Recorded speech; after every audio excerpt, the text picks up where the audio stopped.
This week's phrase is Ga-i, which means can I have. Ga-i-apple, which means can I have an apple.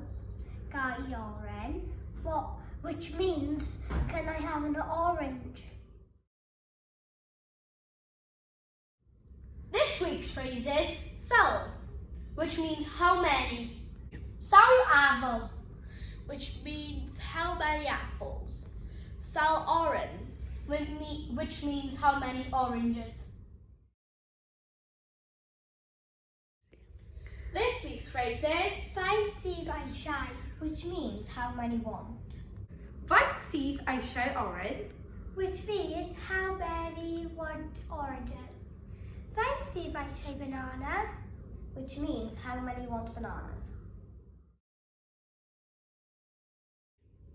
This week's phrase is ffrwythau, hoffech, hi, wythnos yma.